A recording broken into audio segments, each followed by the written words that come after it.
Tenho um enorme prazer, uma honra, chamar para o palco Tom Woods, que vai falar sobre a desconhecida depressão de 1920 e 1921.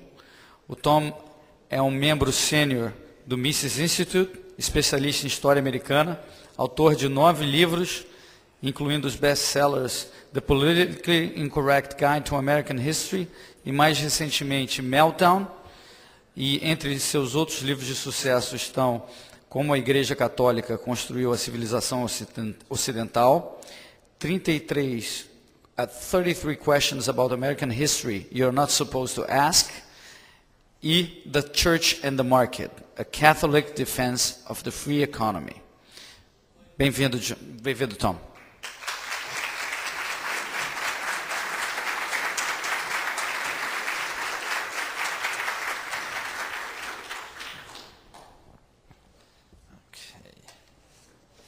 Thank you very much. Very, very glad to be here. This is my first time in Brazil, and it's wonderful what you folks are doing, establishing a Mises Institute here in Brazil. And we were just fantasizing the other night about what could be better. What could be better than Mises Brazil? And I don't know if anything could be better, but maybe at least as good would be the opening of Mises Cuba someday, right? That would be nice. We could all wear our red Ludwig von Mises shirts that from a distance people think are Che Guevara shirts, but they're not. They're not. Now, I normally, and you can verify this via YouTube, speak extemporaneously. I speak very fast. I tell a lot of jokes. I'm not going to do any of those things today for the sake of our poor, suffering translators back here, who I think, by the way, have done an absolutely fantastic job. I'm amazed, given how fast some of us do speak, that they can make anything coherent out of it whatsoever. So that's wonderful. Oh, good. There you go. That's good. But I'm told that jokes don't really translate very well, so I won't be telling them. I'm going to stick largely to prepared remarks, at least until the end, just for this reason. I'm also amazed, by the way, before I really get started, to note how many of you have heard of and even actually read my book, Meltdown. I'm astonished at this. People have said how nice it would be to have a Portuguese translation, but I guess you guys don't need one. So many of you speak such beautiful English. I'm amazed at this, so thank you. Thank you. I didn't realize I had a Portuguese language audience, but apparently I do. That's wonderful. Thank you very much. All right, well, I'm going to talk today about an episode in American history that, or in United States history, that most students in my country know nothing about. So you will know much, much better than students in the United States what happened in the United States in 1920 to 21. But remember, this I don't mean that as a huge compliment, since most people in the United States know absolutely zero about this episode, and I think you will come to understand why that is. Why this episode is not discussed in American life very often. And then toward the end, I am going to say a few words about the current crisis that the United States is enduring, and other countries as well. Well, it is a cliche that if we do not study the past, we are condemned to repeat it. But almost equally certain is that if there are lessons to be learned from a historical episode, the political class will draw all the wrong ones, and often deliberately so. So instead of viewing the past as a source of wisdom and insight, political regimes have a habit of employing history as an ideological weapon to be distorted and manipulated in the service of present-day ambitions. That's what Winston Churchill meant when he described the history of the Soviet Union as unpredictable. For this reason, we should not be surprised that political leaders in the United States have made such transparently ideological use of the past in the wake of the financial crisis that hit the United States in late 2007. According to the endlessly repeated conventional wisdom, the Great Depression of the 1930s was the result of capitalism run riot, and only the wise interventions of progressive politicians restored prosperity. Now, many of those who concede that the so-called New Deal programs of President Franklin Roosevelt did not themselves succeed in lifting the country out of depression, nevertheless go on to suggest that the massive government spending during World War II is what did it. Incidentally, even some people who claim to be free market supporters make this claim, that World War II got the United States out of the Great Depression, but as soon as you make that claim, you immediately hand the entire theoretical argument over to supporters of fiscal stimulus, who will then say that apparently if the stimulus is great enough, the depression goes away. So I reject the World War II solved the Great Depression problem, but I've discussed that elsewhere. The connection between this version of history and the events of today is obvious enough. Once again, we're told, wildcat capitalism has created a terrific mess, and once again, only a combination of fiscal and monetary stimulus can save us. Now, in order to make sure that this version of events sticks, little, if any, public mention is ever made of the Depression of 1920 to 21. And no wonder. That historical experience deflates the ambitions of those who promise us political solutions to the real imbalances at the heart of economic busts.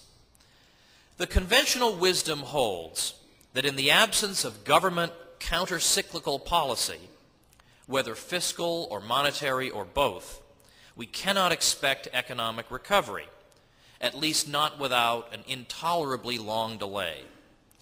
Yet the very opposite policies were followed during the Depression of 1920 to 21, and recovery was in fact not long in coming. The economic situation in 1920 was grim. By that year, unemployment had jumped very quickly from 4% to 12%. GNP had declined very substantially.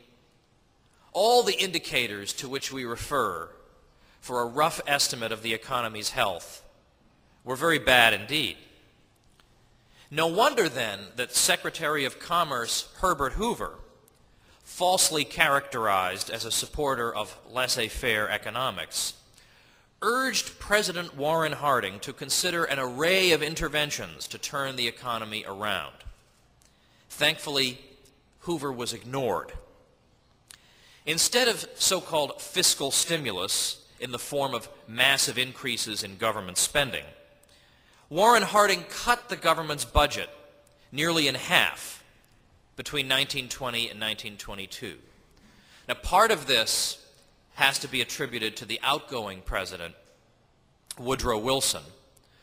But Wilson had suffered 2 strokes toward the end of his second term and was largely debilitated by that time. So even if he had been inclined to engage in massive increases in government activity, his health was not such that he would have been able to do that. The rest of Harding's approach was equally laissez-faire.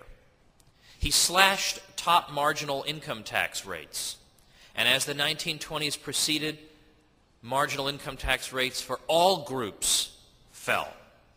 The national debt was reduced by 1/3. The Federal Reserve's activity was hardly noticeable. And yet, as one economic historian puts it, despite the severity of the contraction, the Fed did not move to use its powers to turn the money supply around and fight the contraction, and yet recovery was not long in coming. In fact, by the late summer of 1921, signs of recovery were already visible. The following year, unemployment was back down to 6.7% and was only 2.4% by 1923. Now, it's instructive to compare the American response in this period to that of Japan.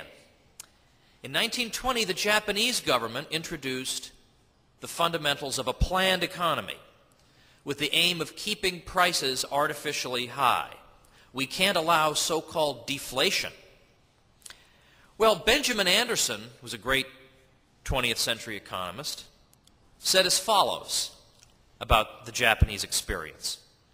The great banks, the concentrated industries, and the government got together, destroyed the freedom of the markets, arrested the decline in commodity prices, and held the Japanese price level high above the receding world level for 7 years.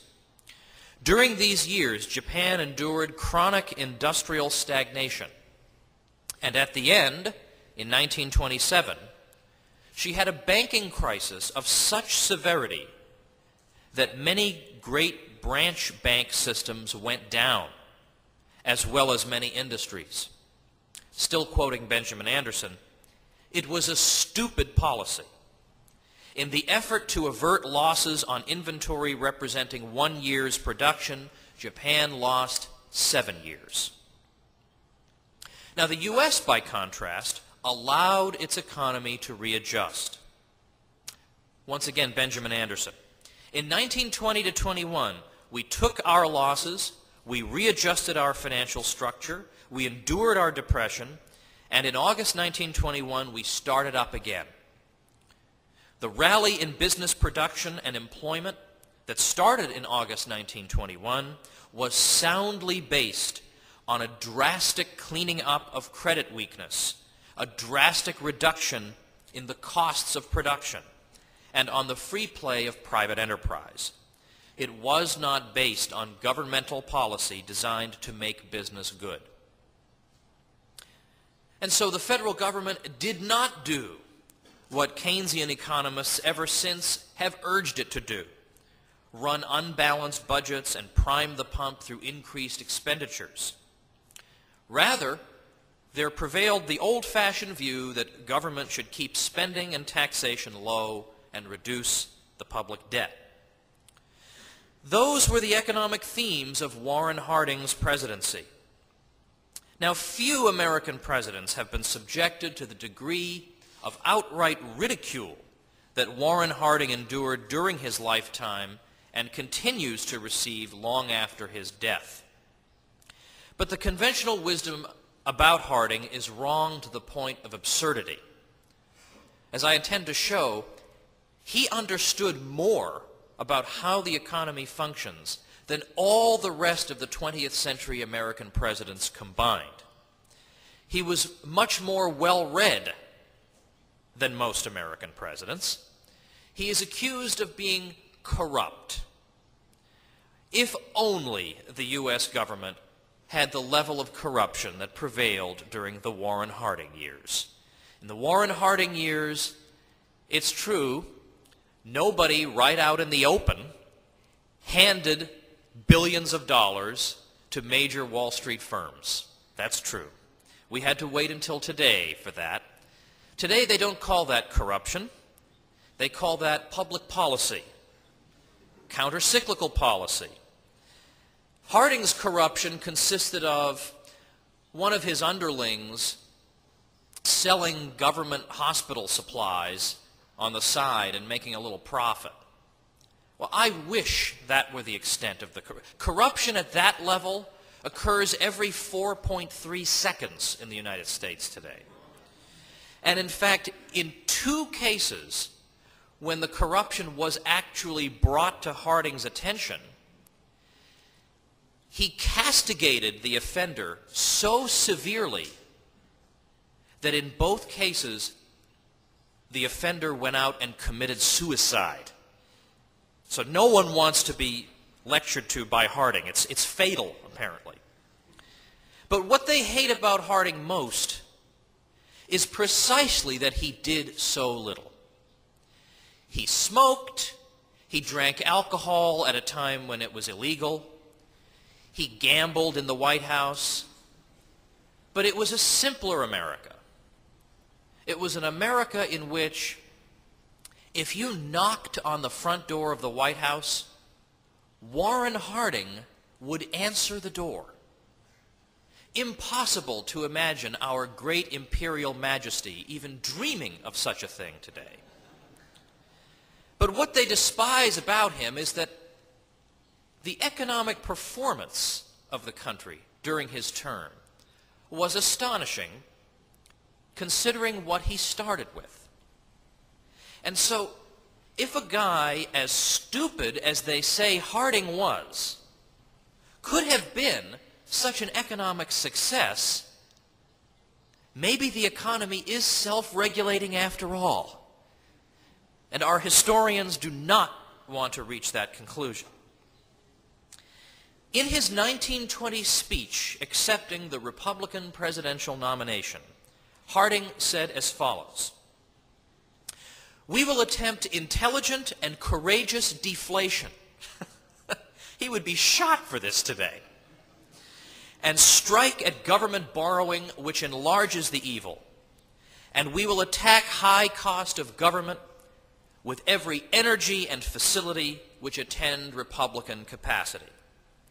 We promise that relief which will attend the halting of waste and extravagance and the renewal of the practice of public economy, not alone because it will relieve tax burdens, but because it will be an example to stimulate thrift and economy in public life." Thrift and economy in public life. Notice, he does not say to everyone, the solution is to run out to the mall and spend all your money. Let us call to all the people for thrift and economy. So he repeats it. For denial and sacrifice, if need be. For a nationwide drive against extravagance and luxury. Now I think maybe he's going a little too far. To a recommittal to simplicity of living, to that prudent and normal plan of life which is the health of the Republic. There hasn't been a recovery from the waste and abnormalities of war since the story of mankind was first written, except through work and saving, through industry and denial, while needless spending and heedless extravagance have marked every decay in the history of nations. Now you see why the American historical profession says he was so stupid. We all know this is the opposite of what needs to be done. We need extravagance and luxury to see us through. Well, it is hardly necessary to point out that Harding's counsel, delivered in the context of a speech to a political convention, no less. And he went on to win the election after saying these things. This is the opposite of what the alleged experts urge upon us today. Inflation, increased government spending, and assaults on private savings, combined with calls for consumer profligacy. Such is the program for recovery in the 21st century. Now, not surprisingly, many modern economists who have studied the Depression of 1920 to 21 have been unable to explain how the recovery could have been so swift and sweeping, even though the federal government and the Federal Reserve refrained from employing any of the macroeconomic tools, public works spending, government deficits, inflationary monetary policy, that conventional wisdom now recommends as the solution to economic slowdowns. The Keynesian economist Robert A. Gordon, who's written a lot on economic history, admitted that government policy to moderate the Depression and speed recovery was minimal. The Federal Reserve authorities were largely passive. Despite the absence of a stimulative government policy, however, recovery was not long delayed. Of course, Professor Gordon then draws no conclusions from this episode. Another economic historian briskly conceded that the economy rebounded quickly from the 1920 to 21 depression and entered a period of quite vigorous growth, but chose not to comment further on this development. That is, by the way, the customary Keynesian treatment, is not to ignore the episode, as most people do today, to acknowledge it rather in one sentence and then proceed to the next chapter. Nothing to see here, people. No significance to this episode whatsoever. One Keynesian historian, rather condescendingly, says, "This was 1921, long before the concept of counter-cyclical policy was accepted or even understood." Well, they may not have understood counter-cyclical policy, but recovery came anyway, and quickly. One of the most perverse treatments of the subject comes at the hands of two historians of the Harding presidency who urge that without government confiscation of much of the income of the wealthiest Americans, the American economy will never be stable. Now, by the way, as I'm reading this, imagine it reading as follows. Imagine this being two people saying that unless the mafia takes a portion of your income, prosperity will never return. Just imagine it that way. Imagine instead of government, we replace mafia. The tax cuts, along with the emphasis on repayment of the national debt and reduced federal expenditures, combined to favor the rich. Many economists came to agree that one of the chief causes of the Great Depression of 1929 was the unequal distribution of wealth, which appeared to accelerate during the 1920s, and which was a result of the return to normalcy. Return to normalcy is the phrase that Warren Harding ran on in 1920. That's the reference there. And there is, by the way, there is no word normalcy in English. It's normality.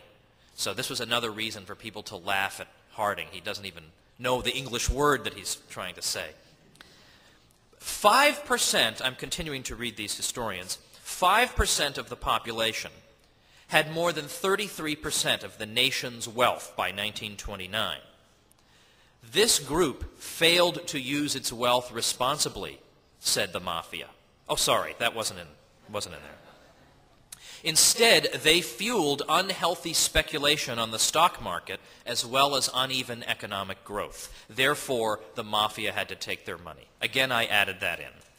But that is the rationale here. That if you leave money in private hands, what happens? Wild speculation, stock market bubbles. So for your own good, we need to confiscate that money. And by we don't mean we. We mean they. They are going to confiscate it. But notice this. Don't you love historians? How much they know about economics. I'm always in admiration of historians for their deep knowledge and their extensive reading in the discipline of economics. Now that was sarcasm. That was actually not true.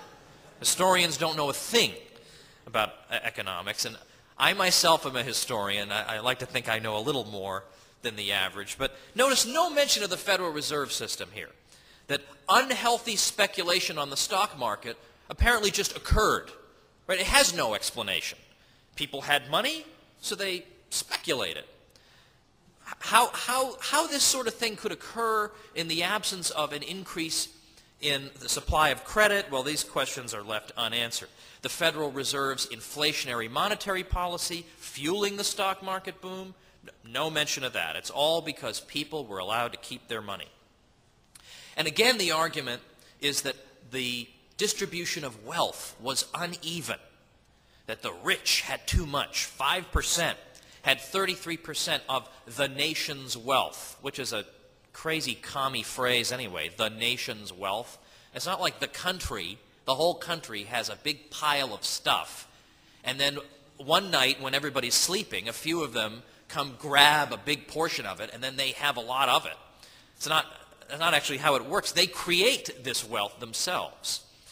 So somebody who heads a corporation that helps to feed 3 million people might in fact earn a much higher salary than somebody who sweeps the floor in an office building. This is nothing sinister about this. But the suggestion is that if the rich have too much, they'll either spend it stupidly, or the poor won't have enough money to buy the stuff the economy is selling and all this. Well, that's a whole other question. But if this were correct, if this theory were correct, that the so-called maldistribution of resources leads to economic booms and busts, then the world would be in a constant state of depression. Because we see proportions like that everywhere in the world at all times, usually much greater. 5% having 33% is frankly quite modest. And yet we don't see depressions all over the place. In fact, the Great Depression actually came in the midst of a dramatic upward trend in the share of national income devoted to wages and salaries in the U.S., and a downward trend in the share going to interest, dividends, and entrepreneurial income. So to achieve prosperity, thank goodness, we do not in fact require the violent expropriation of any American. Joseph Schumpeter, another of the great 20th century economists, pointed to the 1920-21 example as a case that he said alone proves that you don't need any sort of counter-cyclical policy, that in fact the system regulates and corrects itself. He said that this alone proves it, because this shouldn't have happened otherwise. There's no reason this should have happened unless in fact the market can correct imbalances created by artificial credit expansion. Now, it's not enough to demonstrate that prosperity happened to follow upon the absence of fiscal or monetary stimulus. We need to understand why this outcome is to be expected.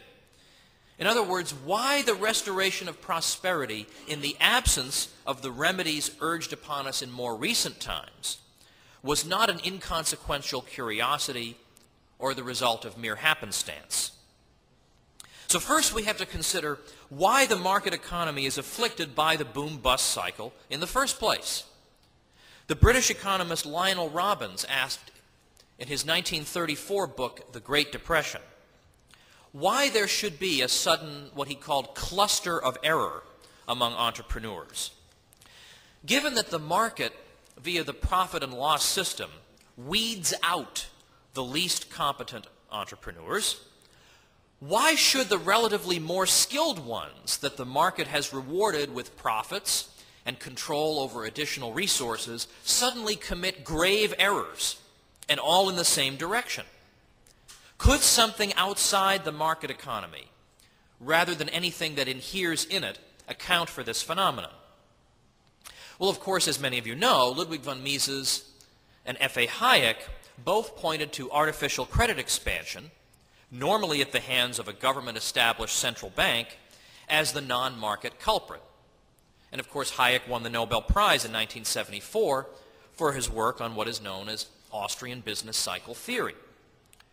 Now, we may be inclined, by the way, not to be very impressed by someone winning the Nobel Prize, given what happened in 2008. That was when Paul Krugman won the prize. For those of you who don't know who Paul Krugman is, you are enjoying a more tranquil life than I am, I'll say that.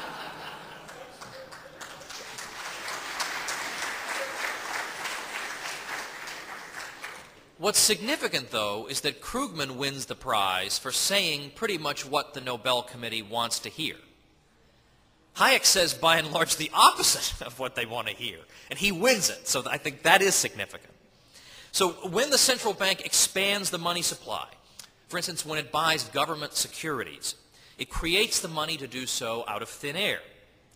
This money either goes directly to commercial banks, or if the securities are purchased from an investment bank, very quickly makes its way to the commercial banks when the investment banks deposit the Fed's checks. In the same way that the price of any good tends to decline with an increase in supply, the influx of new money in this way leads to lower interest rates, since the banks have experienced an increase in loanable funds. The lower interest rates stimulate investment in long-term projects, or those sectors of the economy that are more interest rate sensitive. Additional investment in, just for example, research and development, which can take many years to bear fruit, will suddenly seem potentially profitable, whereas it would not have been profitable without the lower financing costs brought about by the lower interest rates. So we describe research and development as belonging to a so-called higher order stage of production than a retail establishment selling hats, for example, since the hats are immediately available for consumers, while the commercial results of research and development will not be available for a relatively long time, if ever. The closer a stage of production is to the finished consumer good to which it contributes, the lower a stage we describe it as occupying. And of course, we've just seen the Hayekian triangle. On the free market, interest rates coordinate production across time. They ensure that the production structure is configured in a way that conforms to consumer preferences. If consumers want more of existing goods right now, the lower order stages of production expand. If, on the other hand, they are willing to postpone consumption in the present, interest rates encourage entrepreneurs to use this opportunity to devote factors of production to projects not geared towards satisfying immediate consumer wants, but which, once they come to fruition, will yield a greater supply of consumer goods in the future. Now, had the lower interest rates in our example been the result of voluntary saving by the public instead of central bank intervention, the relative decrease in consumption spending that is a correlate of such saving would have released resources for use in the higher order stages of production. So in other words, in the case of genuine saving, demand for consumer goods undergoes a relative decline. People are saving more and spending less than they used to. Consumer goods industries, in turn, undergo a relative contraction in response to the decrease in demand for consumer goods. Factors of production that these industries once used, trucking services, for instance, are now released for use in more remote stages of the structure of production. Likewise for labor and other non-specific inputs. But when the market's freely established structure of interest rates is tampered with, this coordinating function is disrupted. Increased investment in higher order stages of production is undertaken at a time when demand for consumer goods has not slackened. The time structure of production is distorted, such that it no longer corresponds to the time pattern of consumer demand. Consumers are demanding goods in the present at a time when investment in future production is being disproportionately undertaken. Thus, when lower interest rates are the result of central bank policy rather than genuine saving, no let-up in consumer demand has taken place. If anything, the lower rates make people even more likely to spend than before. In this case, resources have not been released for use in the higher order stages. The economy instead finds itself in a tug of war over an unchanged supply of resources between the higher and lower order stages of production.